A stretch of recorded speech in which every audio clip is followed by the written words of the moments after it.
नमस्कार दोस्तों, मैं हूं अशोक वर्मा। आप देख रहे हैं टीवी 20 न्यूज पर फटाफट खबरें। अब शुरुआत करते हैं खबरों का सिलसिला। तिरैया कोर्ट में एक मरीज की मृत्यु के मामले में लगाए गए आरोपों पर वेदांता हॉस्पिटल के निदेशक डॉक्टर शिशिर जायसवाल ने प्रेस वार्ता कर अपना पक्ष स्पष्ट किया। उन्होंने कहा कि हॉस्पिटल मानव सेवा को सर्वोपरि मानता है और बिना भेदभाव के इलाज करता है।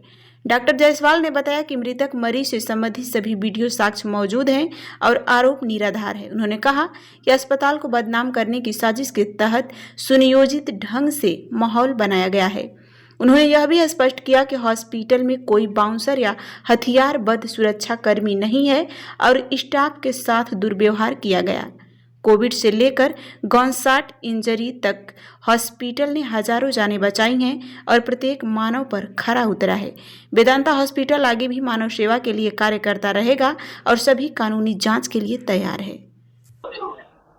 मेन उद्देश्य ये है कि उसके 4 पहलू थे। पहला पहलू ये था कि जो अभी तत्काल घटनाएं घटी शिव कुमार मरीज को लेकर के, उसके बारे में क्लियरेंस देना। दूसरा ये था कि वेदांता में ही ऐसी घटनाएं क्यों होती है, अक्सर लोग मुझसे पूछते हैं, उसका जवाब देना। तीसरा ये कि वेदांता कहा जाता है बहुत महंगा अस्पताल है, उसका जवाब देना। चौथा ये कि वेदांता ने समाज के लिए किया क्या है, समाज में वेदांता ने सबसे पैसे कमा के केवल जेब में रख ली, उसके लिए किया क्या है। तो इन 4 प्रश्नों को पूरे रूप से जवाब देने के लिए मैंने आप सबको अपने पास बुलाने का आग्रह किया है। जो शिव कुमार वाला मामला है उसमें क्या सच्चाई है? जैसे उनके परिजनों का आरोप ये है कि यहाँ पीटा गया, गार्ड ने पीटा, आपने पीटा, उनके साले को पीटा, उनके साले के कोई दोस्त थे उनको पीटा। जो साले के उनके दोस्त से उनके बारे में कहा जा रहा है कि उनके साथ पिटाई हुई, एक ही आदमी है जिन्होंने कहा कि मेरे साथ पिटाई हुई।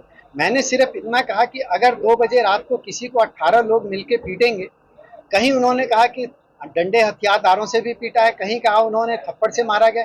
मैं कहता हूं केवल थप्पड़ हाथ से ही कोई मारेगा तो हाथ से ज्यादा चेहरे पे, सिर पे, सीने पे चोट आएंगी। कहीं पे भी कोई दाग धब्बा, जैसे हमारे गाल पे एक चाटा भी पड़ता है तो एक निशान पड़ जाता है, उनके शरीर पे किसी तरीके के निशान थे चोट के, या फिर उनकी आवाज में 2 बजे चोट हुई, 6 बजे वो बोल रहे हैं हाथ ऊंचा करके, वीडियो में रिकॉर्डेड है, जो खुद गाली गलौज करके गाली दी है, उसके बाद ये कहानी शुरू। और उसके बाद ये बताया जा रहा है कि क्या उनको कहीं निशान थे ऐसे, या उनकी आवाज में ऐसी झलक थी कि उनके साथ मारपीट हुई है। केवल उन्होंने ये सारी घटना इसलिए बनाई क्योंकि पैसा न देना पड़े। उनकी बिल 70,000 रुपए की बन चुकी थी। उनका था कि हमारा मरीज ठीक नहीं हो रहा है, डॉक्टर ने कह दिया बचने के चांस नहीं है, चाहे तो आप कहीं ले जाके दिखा लो या फिर इन्हें घर ले जाके सेवा करो।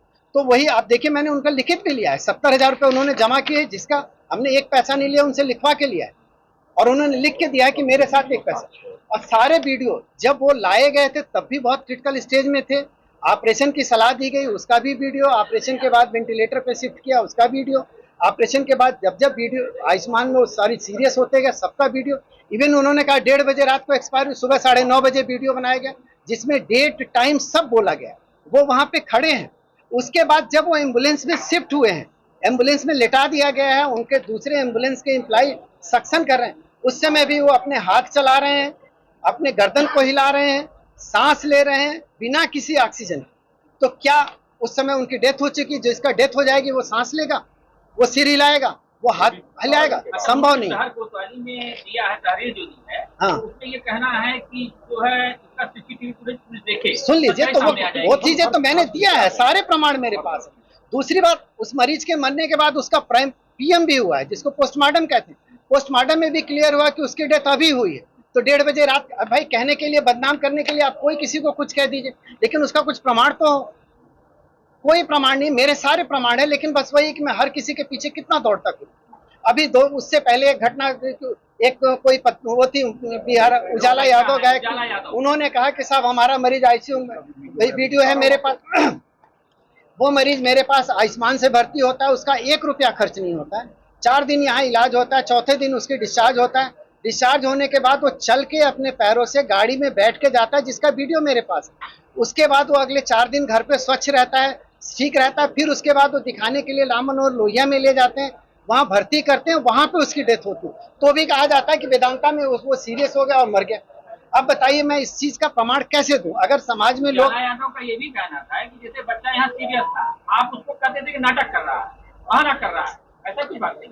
भाई मेरी बात आप सुनिए, ये शब्द तो उनकी बनावटी है। अगर मैं ऐसा कहता तो कैसे उसका इलाज करता, और अगर ठीक होता तो कैसे पैरों पे चल के जाता। वो अपने पैरों से चल के जा रहा है, घर पे भी 4 दिन ठीक है, खा रहा है, पी रहा है, सारा काम कर रहा है, और चौथे दिन लोग उसको लोहिया ले जाने दिखाने के लिए, तो लोहिया वाले कह रहे हैं भाई कुछ इसमें दिक्कत लग रही है, इसको एडमिट करिए, इसकी जांच होगी, और वहां पे उसकी डेथ हो रही है, और आप कह रहे हो कि वेदांता में उसको वो सीरियस हो गया, उसकी डेथ हो गई, तो मैं इसका क्या प्रमाण दूं?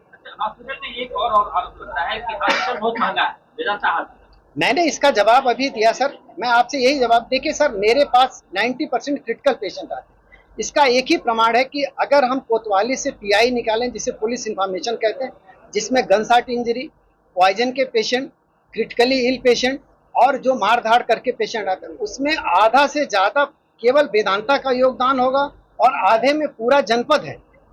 तो जब ज्यादा से ज्यादा मेरे पेशेंट आते हैं तो, और क्रिटिकल पेशेंट का इलाज होगा, तो उनका बिल ज्यादा बनेगी ही बनेगी। और दूसरी बात, क्रिटिकल पेशेंट जब भी आता है, मोस्ट ऑफ द कंडीशन वो ये कहता है भाई मेरा पेशेंट सीरियस है, आप इलाज शुरू करिए, मैं बाद में पैसा जमा कर दूंगा। जब बाद में पेशेंट ठीक हो जाता है, तब तो 4 लोग कहते हैं साहब इसमें थोड़ा बिल कम करिए, क्योंकि बिल आपकी ज्यादा लग रही, क्योंकि वो कंपेयर करते हैं नॉर्मल सर्जरी से, तो नॉर्मल सर्जरी हुई नहीं तो डेफिनेटली बिल ज्यादा लगेगी। दूसरी बात, अगर पेशेंट नहीं ठीक होता तो कहते भाई इनको डांटो कि तुमने हमारा मरीज नहीं ठीक किया, तो इतनी बिल कैसे बना दी। अरे साहब, जब आदमी ने काम किया है तो हर मरीज ठीक कैसे होगा? क्रिटिकल पेशेंट 100 के 100 पेशेंट अगर क्रिटिकल कहीं किसी अस्पताल में, दुनिया के किसी अस्पताल में ठीक हुए हैं तो कोई मुझे बता दे। मेरे इलाज में कोई कमी हो, किसी ऑपरेशन में कोई कमी हो, उसके लिए अगर कोई एक प्रमाण मुझे दे दो तो मुझे जो सजा मिले मैं मानने के लिए तैयार हूँ। लेकिन एज ए न्यूरोसर्जन अगर मेरी ट्रेनिंग SGPGI की है, वहाँ पे क्रिटिकल पेशेंट का ही इलाज किया जाता है, उसी की मेरी गुणवत्ता है, तो मैं अगर उस काम को कर रहा हूँ तो मेरा गुनाह क्या है? एक और आरोप लगता है कि आपने अपने वेदांता हॉस्पिटल से समाज खड़ा कर दिया। समाज किसके लिए? समाज के लिए खड़ा किया है। वो अगर मैंने काम किया है तो आप ये सोचिए कि उसको मैंने समाज के लिए ही किया। मैंने जो भी आजमगढ़ में पैसा पाया या पैसा कमाया, आजमगढ़ के जनता के लिए ही इन्वेस्ट किया है। मैंने यहाँ का पैसा कहीं बाहर इन्वेस्ट नहीं किया। मैंने पहले किया, सबसे पहले मैंने डायग्नोस्टिक सेंटर बनाया, क्योंकि उससे पहले हम लोग CT MRI करने बनारस भेजा करते थे। बनारस जाने में मरीज का पैसा भी लगता था, आने जाने में किराया भी लगता था, समय भी लगता था। आज मैंने rocks magnet 3 Tesla MRI Azamgarh में पहला मैंने दिया, और आज भी पहला ही है। कोई MRI सेंटर, और चार्ज उतना ही जितना सबका MRI सेंटर। 128 स्लाइस CT दिया, जो में अत्याधुनिक तरीके की जांचें होती। किसी भी सेंटर पे आज भी 128 स्लाइस CT नहीं लगा हुआ, ना आजमगढ़ में ना मऊ में, और चार्ज सबके सेम। मैंने स्कूल खोला, जयपुरिया के नाम से खुला। आज उस स्कूल का एक टैग है कि वहाँ के बच्चे मेधावी हैं, और सर मेधावी इस हद तक हैं सर कि वहाँ पे 99% बच्चा आज एक पोजीशन होल्डर है। उसी में का एक बच्चा आजमगढ़ का इतिहास रचा है, जिसको पूरे भारतवर्ष के 40 बच्चों में चुना गया है, जो हमारे भारत के प्रधानमंत्री से मिलने जा रहे हैं, जिसका भी प्रमाण मेरे भाव को देख कर। तो मैंने जो पैसा कमाया यही सर्च किया। अरे मैं छोटी सी बात बता रहा हूँ सर, मैंने गौशाला खोली, उस गौशाला में भी दूध का रेट वही है, लेकिन दूध जो मिलता है गीर गाय का मिलता है। जो आपने न्यूज़पेपर में पढ़ा, तमाम न्यूज चैनल्स में आया कि इसके दूध में तमाम ऐसे चीजें हैं जो आम गाय के दूध में नहीं होते हैं, आज तक में निकला है, तमाम बड़े न्यूज चैनलों में आया, सारे पेपरों में आया। जब हमने उसका उद्घाटन बाबा रामदेव जी से कराया था तो उन्होंने ही कहा था, इतनी ज्यादा गीर गाय का कलेक्शन मैंने आज तक किसी गौशाला में नहीं देखा है। लोग 1-2 गीर गाय लाते हैं अपने घर के दूध पीने के लिए। वेदांता हमेशा क्यों विवादों में रहता है? उसकी वजह यही है सर, क्योंकि मैं क्रिटिकल पेशेंट डील करता हूं, और क्रिटिकल पेशेंट जब आता है तो मोस्ट ऑफ द टाइम उसके पास पैसे नहीं होते हैं, और जब पैसे मांगे जाते हैं ठीक होने के बाद या रिफर करते समय, तो लोग कहते हैं कि हम पैसे नहीं देंगे। 4 लोग खड़े हो जाते हैं, कहते हैं आपने बिल ज्यादा बनाई, तो हम कहते हैं भाई सब पहले तो हमने आपको बताया, तो जिसको बताते हैं वो पीछे चले जाते हैं। नए लोग आके खड़े हो जाते हैं, या तो मैं क्रिटिकल पेशेंट लेना बंद कर दूं, पहले कह दूं पहले पैसा जमा करिए तब इलाज करेंगे, तब कल को आप यही कहेंगे पेशेंट मर रहा था, आपने पैसे के लिए इलाज नहीं किया और पैसा मरीज मर गया। जब आप ये सब सारी चीजें कह रहे हैं कि हम लोगों से बहुत सहूलियत से मिलते हैं, तो वो कम्युनिकेशन गैप कहाँ रह जाता है जो इस तरह की कंडीशन हमेशा देखने को मिल जाती है? कम्युनिकेशन गैप नहीं है सर, ये कुछ लोग तरीके से आते हैं कि ये चीज इलाज हो गई, जो मेन रिश्तेदार हैं वो कभी नहीं कहते।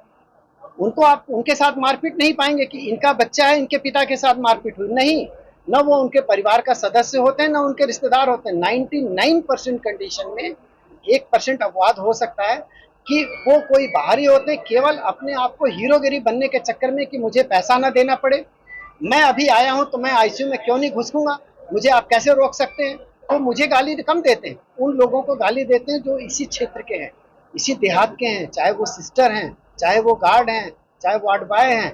अगर वो कोई गरीब परिवार से हैं, चाहे अच्छे परिवार से, जिन्होंने जितनी पढ़ाई की, अपनी पढ़ाई के हिसाब से वो सेवा दे रहे हैं, तो क्या वो गाली खाने के लिए बैठे हैं। आप ही को पता चले कि आपके बच्चे को कोई गाली दे रहा है तो आपको कष्ट नहीं होगा। जिन गार्ड के साथ उन्होंने गाली दी वो भी इस क्षेत्र के ही थे।